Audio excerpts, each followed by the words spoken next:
Entre os pântanos, no interior intransitável, a União das Repúblicas Socialistas Soviéticas enterrou de uma vez 3 bombas nucleares. Aqui foi enterrada a primeira, aqui a segunda, aqui a terceira. Cada uma delas tinha uma potência comparável à bomba que destruiu Hiroshima. E então, em 23 de março de 1971, aconteceu uma explosão. A partir desse cogumelo atômico, surgido em um canto esquecido por Deus, começou a realização do projeto provavelmente mais ambicioso da era soviética. Esta é a história de como a União das Repúblicas Socialistas Soviéticas tentou desviar rios usando explosões nucleares. Mas antes, uma xícara de café.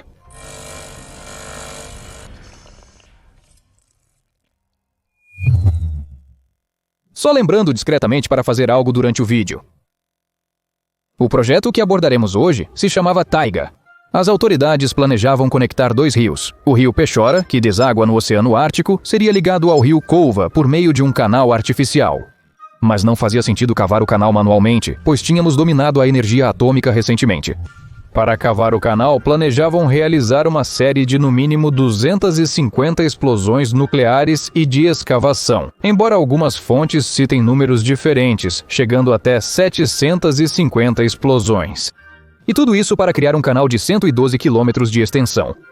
Felizmente, para avaliar como o projeto afetaria o meio ambiente e quais consequências teriam que enfrentar, inicialmente deveriam ativar apenas 7 cargas. O ponto escolhido para as explosões ficava a alguns quilômetros da pequena vila de Vassilkovo e a 20 quilômetros de um assentamento maior. No restante, havia apenas florestas intermináveis e pântanos com colônias correcionais de trabalho entre eles. E mosquitos, muitos mosquitos. E foi exatamente aqui, em 1970, que chegaram militares, construtores e engenheiros para, durante os meses seguintes, preparar o local para um experimento de extrema importância. Sabe-se que o objetivo do experimento era abastecer o Mar Cáspio. O desafio é que não há dados oficiais publicados sobre o projeto Taiga. Portanto, hoje nos basearemos em relatos de testemunhas oculares, fatos dispersos e pesquisas científicas posteriores. Então, o projeto Taiga. É claro que não se podia simplesmente explodir bombas nucleares no meio do nada. Primeiro era preciso se preparar. Por isso, em 1971 foram criados veículos de carga de alta capacidade de transposição de terrenos difíceis exclusivamente para esse projeto. Do contrário, seria impossível entregar sequer uma carga nessas florestas. Nos chassis dos caminhões de alta capacidade off-road, foram instalados módulos com equipamentos e sistema de microclima. Ademais, a equipe da expedição foi escolhida conforme os objetivos cruciais, incluindo os engenheiros e projetistas essenciais. A fábrica madeireira de Solikamsk forneceu casas de madeira pré-fabricadas para a acomodação dos participantes da expedição e dos soldados, além do maquinário e locais para descarregamento de cargas especiais. Os preparativos, que incluíram a construção de uma plataforma especial e dos poços para as explosões, levaram vários meses. Claro, não foi sem dificuldades. Muitos dos equipamentos e aparelhos foram usados em trabalho de campo e ainda por cima, pela primeira vez, em temperaturas de até 40 graus negativos Celsius. Frequentemente, eram encontrados defeitos de fabricação, falhas de projeto ou erros nas instruções. Resumindo, não faltavam problemas. Para evitar a entrada de moradores locais e prisioneiros no território, a área da taiga foi cercada com uma cerca de arame farpado. Mas o principal não eram as casinhas nem a cerca, e sim 7 poços com profundidade de 127 metros. As paredes dos poços foram revestidas com chapas de aço laminado de 12 milímetros de espessura dispostas em linha, a cerca de 165 metros de distância entre si. Tudo ficou pronto na primavera de 1971. No fundo de 3 deles foram baixadas cargas nucleares especiais, desenvolvidas especificamente para o projeto Taiga. Como mencionado, cada carga tinha potência similar à bomba Malesh, lançada em 1945 sobre Hiroshima. Isso equivale a 15 quilotons em equivalente de trinitrotolueno. Em seguida, o dispositivo foi selado com 3 camadas: cascalho, grafite e um tampão de cimento. A potência total de 45 quilotons não foi escolhida por acaso, porque os 35 quilômetros ao sul, que deveriam se tornar um canal, eram em sua maioria compostos por depósitos aluviais. Era necessário esforço para explodi-los. Na realidade, o princípio é bem simples. Durante a detonação, organizada segundo esse esquema de carga subterrânea, forma-se rapidamente uma esfera em expansão. Com sua pressão colossal, ela esmaga a rocha ao redor. A maior parte dela é lançada para fora, enquanto o fundo se funde. Isso é geralmente bastante útil para lugares onde se pretende inundar com água. E então chegou o dia 23 de março de 1971. Em poços de 127 metros, conectados entre si por um labirinto de grossos cabos elétricos, cargas nucleares aguardavam seu momento. Começou a contagem regressiva dos últimos minutos e segundos. Ela era anunciada para todos os presentes no centro de comando, e na palavra 0. Lá, onde 3 cargas termonucleares foram colocadas nos poços, começaram a subir lentamente para o alto correntes negras de enorme altura, que depois se uniram em uma larga tocha negra. Esse fenômeno é chamado de ejeção em jato do solo. Os 3 dispositivos nucleares foram detonados simultaneamente. O experimento foi observado por militares, cientistas e câmeras de cinema. Graças a elas, temos essas imagens. A explosão colossal lançou o solo a cerca de 300 metros de altura. Depois ele caiu de volta ao chão, formando ao redor do lago uma espécie de barreira circular. Mas também havia uma nuvem de poeira que subiu a 2 quilômetros de altura, formando o conhecido cogumelo atômico. Ela até apareceu na foto de uma testemunha ocasional que estava em um dos acampamentos vizinhos. No geral, o tempo estava seco e ensolarado, por isso a nuvem era bem visível, até mesmo para quem estava a 20 quilômetros do local da explosão. Como lembra um morador local de Chusovskoye, todos foram orientados a sair de casa antes do meio-dia, porque era perigoso permanecer dentro dos prédios. As pessoas já sabiam que estavam acontecendo alguns grandes trabalhos na taiga e que os militares tinham chegado, mas o resto era apenas boato. No dia da explosão, todos saíram para a rua e, ao meio-dia, viram uma enorme bola de fogo ao norte. Ela era tão brilhante que era impossível olhar para ela. Logo depois veio a onda de choque. As pessoas recordam ter sentido uma intensa vibração no solo, como se uma onda tivesse atravessado a terra. Depois a bola começou a se esticar em cogumelos, e uma coluna preta subiu a uma altura muito grande. Então, ele meio que se quebrou para baixo e caiu em direção ao território de Komi. E então, helicópteros e aviões apareceram no céu. Todos voaram na direção da explosão. E a queda do pilar não é exagero, porque ele realmente caiu, como era planejado, para o norte do ponto das explosões. Lá há pântanos desabitados, então deixar cair os produtos da explosão ali foi seguro.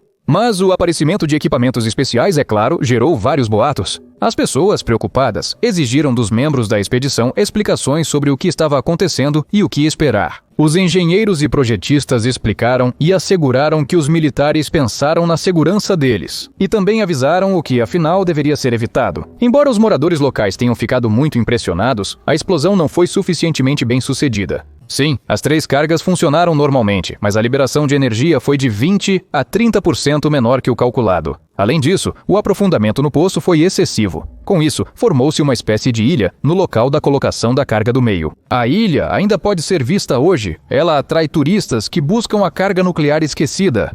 Outra versão diz que a ilha permaneceu porque uma das 4 cargas não detonou, mas isso parece especulação. De qualquer maneira, os resultados não agradaram cientistas e militares. Por um lado, eles conseguiram a cratera alongada necessária, com 700 metros de comprimento, 380 metros de largura e até 15 metros de profundidade. Se fosse preciso cavar isso, mesmo usando a tecnologia mais moderna, levaria muitos anos. Contudo, ecologicamente, algo deu muito errado. No projeto Taiga, usaram-se cargas termonucleares ditas limpas.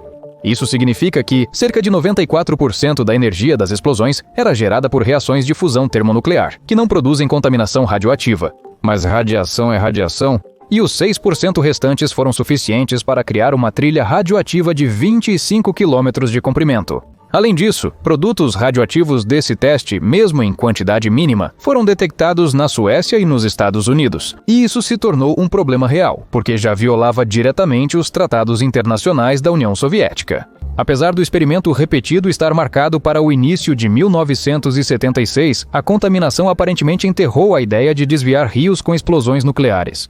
A real escala da contaminação radioativa do ambiente permanece incerta e possivelmente classificada, mas os números podem ser bastante sérios. Porém, o fracasso do projeto pode ter outras causas. Há uma série de suposições, uma das quais é que as rochas não eram suficientemente resistentes. Então, se a água fosse liberada ali, em poucos anos ela poderia erodir o leito do canal. Além de distorcer completamente a ideia, isso poderia contaminar o Oceano Ártico com radiação residual. O problema provavelmente estava no erro inicial dos projetistas e não na carga nuclear em si. Ou talvez tenha sido pela reação negativa de outros países, e a União das Repúblicas Socialistas Soviéticas decidiu não incomodá-los mais. É interessante que no local das explosões restaram 3 ou 4 poços não utilizados, o que gerou muitas lendas sobre bombas nucleares esquecidas lá. Como é possível esquecer uma bomba nuclear? Bem, boatos são apenas boatos. A liderança do projeto não tinha certeza absoluta da necessidade de realizar uma nova série de explosões. Isso é evidenciado pela interrupção inesperada de todos os trabalhos em abril de 1975 e a transferência das pessoas para Solikamsk. No final de setembro, inesperadamente, eles foram retirados dos locais de trabalho e enviados de helicóptero para a taiga novamente. Apenas 10 pessoas do projeto anterior permaneceram, o restante foi recrutado novamente. Mas essa agitação estranha não terminou aí. A coluna de veículos com cargas especiais partiu no dia 16 de fevereiro, chegando ao destino com todo o equipamento no dia seguinte. A instalação das máquinas com as cargas especiais nos poços foi concluída em 2 horas. Em seguida, modelos foram baixados nos poços, realizadas verificações e, como resultado, tudo foi considerado adequado e operacional. Restava apenas esperar a ordem e realizar as explosões. No dia 26 de fevereiro de 1976, chegou a ordem. Os trabalhos seguintes deveriam ser suspensos. Quase um mês depois, em 20 de março, os trabalhos foram encerrados definitivamente e todas as expedições com seus equipamentos foram instruídas a retornar para casa. É assim que se parece hoje o poço não utilizado do projeto Taiga. Periodicamente na mídia podem ser encontradas histórias sobre supostas bombas atômicas esquecidas encontradas no local. Dizem que todos foram embora tão rápido que não conseguiram remover as bombas dos poços, o que soa um tanto absurdo. Afinal, cargas atômicas são caras e certamente bem controladas. Porém, sem desmentidos oficiais, respostas aos pedidos ou acesso aos dados secretos, não é possível verificar essa informação. Muito mais interessante, ao meu ver, é a própria ideia de desviar os rios. Quero dizer, de onde ela surgiu, afinal de contas? Bem, era uma época assim.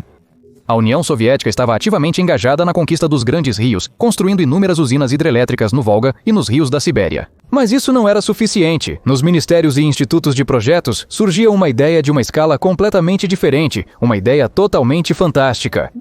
Acompanhe o raciocínio, os rios corriam do sul para o norte em direção ao Ártico. Do ponto de vista dos cientistas e burocratas, eles faziam isso em vão. No norte, ninguém precisava daquela água.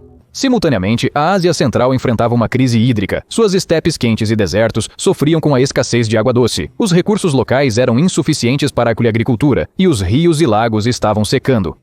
No final da década de 1960, a ideia enfim se concretizou. Foi incumbida a elaboração de um plano de redistribuição do fluxo dos rios, que entrou para a história com o nome de Desvio dos Rios Siberianos.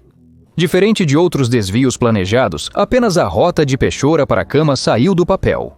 Contudo, em 1986, o governo da União das Repúblicas Socialistas Soviéticas abandonou totalmente o projeto de desvio dos rios. Isso foi para melhor, apesar da grandiosidade do projeto. Com a ajuda de um sistema de canais com mais de 2.500 quilômetros de extensão, as águas do Obi, Irtysh, Tobol e Ishin deveriam ser desviadas para a Ásia, criando lá novos oásis férteis. No final, planejava-se ligar os oceanos Ártico, Glacial e Índico por uma única via navegável, que mudaria a vida de centenas de milhões de pessoas. Tudo isso foi desenvolvido por cerca de 2 décadas. O impossível parecia mais do que real, e o preço das questões nos anos de 1960 não preocupava ninguém. Além disso, a União Soviética, tecnologicamente preparada, decidiu iniciar o projeto pelo Mar Cáspio. Na verdade, primeiro os cientistas notaram que o nível da água no local havia caído muito. Um dos maiores afluentes do Mar Cáspio é o rio Volga. Assim, para aumentar o nível da água no mar, era necessário aumentar o seu volume no Volga. E é aqui que nos encontramos na taiga. Porque o rio Kama é um afluente do Volga, e o rio Pechora, com o qual queriam conectá-lo, seria a fonte de novas águas. Se o canal tivesse sido construído, no papel tudo parecia perfeito. A explosão termonuclear era a fonte de energia mais poderosa e barata conhecida pelo homem. Com a sua ajuda, planejava-se realizar prospecção sísmica e fragmentação de rochas, construir depósitos subterrâneos de gás e aumentar a extração de petróleo. As explosões nucleares pacíficas tinham o objetivo de auxiliar na construção de obras hidráulicas, como reservatórios e canais, chegando até mesmo a desviar rios. Nos Estados Unidos da América, havia um programa semelhante chamado Operação Plowshare, lançado no final dos anos 1950. Spoiler, os Estados Unidos também não conseguiram nada. Sobre o projeto Taiga, 2 anos após a explosão, participantes de uma expedição arqueológica visitaram o local. Naquela época, já era possível entrar livremente no território antes protegido. Alguns prédios ainda estavam de pé. Sobre o poço vazio, havia uma torre metálica instalada. Porém, os militares já haviam partido e não retornaram. A cratera, que não se tornou um canal, acabou cheia d'água. Neste vídeo, já se passaram 54 anos desde a explosão. A floresta já retomou seu espaço ao redor do local abandonado. Cercas enferrujadas caíram, construções apodreceram, restando apenas grafite não utilizado e poços abandonados. O nível da água na trincheira se estabilizou cerca de 5 anos após a explosão. As precipitações atmosféricas eram sua principal fonte, embora haja uma versão de que seriam águas subterrâneas expelidas pela explosão. E, na verdade, é bem provável que a água venha de ambas as fontes. Atualmente, a parte central do terreno experimental é ocupada por um grande lago artificial. Um aterro de terra circundando o lago está coberto por uma floresta mista que cresceu recentemente. E, naturalmente, aqui ainda são registrados níveis elevados de radiação gama. Isso foi medido por cientistas em 2009 e confirmado por relatos de moradores locais. E, se acreditarmos neles, muitas das pessoas que vivem nesta região sofreram e ainda sofrem de doenças oncológicas. Mas não posso afirmar com certeza, porque ninguém nunca verificou isso. Deixa o like, até logo.